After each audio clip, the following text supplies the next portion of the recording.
John Heilman, you have I think a pretty brilliant insight when it comes to why Democrats aren't more fired up about the threat of Donald Trump. Tell it to our viewers.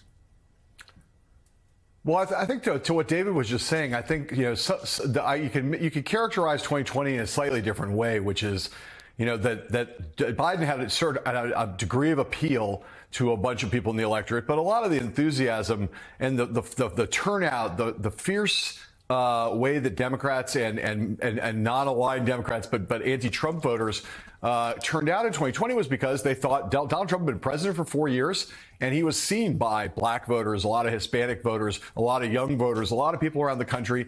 They'd seen what he could do in 4 years, and they thought another 4 years of Donald Trump was an existential threat. And so they rallied around Joe Biden as the most a credible and plausible opponent to Trump. What a lot of Democratic strategists and people inside the world that now are doing a lot of not just quantitative but qualitative work in the field, doing focus groups right now, talking to these Democratic voters and asking them why they don't love Joe Biden, why they look at the state of the economy or what Biden's accomplishments or everything else, and why are they not with him? Why has he eroded so much in those groups? And what they find kind of confoundingly, everyone on this panel is going to say, are you kidding me? We've seen the polls, but a lot of average, ordinary, normal, workaday Americans, Democrats, are asked in focus groups, and they just say, well, Donald Trump's never going to be the nominee. We don't have to worry about that. That guy, they have no idea. And I think it's helpful to remind people that we talk about Trump's poll numbers all day long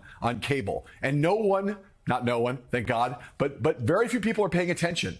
It's a year out. This goes back to the thing of why these numbers don't matter that much a year away, is because most voters do not tune into presidential politics until around Labor Day of an election year. And what they know basically is Donald Trump's in court, right? That guy's got arrested. He's maybe going to jail. Right. That guy could never be the Republican nominee. And if you don't think Trump is going to be the nominee, you don't see it as an existential threat yet. Right. And so you can kind of afford to be loose in your support for Joe Biden because, Trump will be the nominee. That's impossible. And Democrats in the White House, they hear this all the time. Oh. They hear it all the time, and they got to turn that around. I'm actually laughing because what's so funny is you talk to Republicans, and what you hear from Republicans is the same thing about Joe Biden, which is, and they think, totally. They think there's this great conspiracy, and they're like, Biden's not going to run. So who are they going to put up?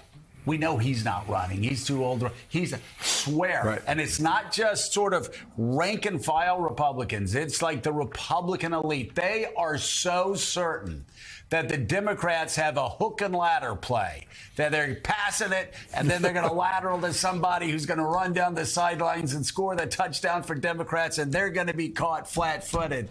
I say to my Democratic friends, Donald Trump looks like he's going to be the nominee. And I say to my Republican friends, the Democratic Party can't run a conspiracy. You go to like one of their lunches, they can't even get your ham sandwich order right. So, no, there's no great conspiracy that they're keeping under wraps right now. Joe Biden is running for president.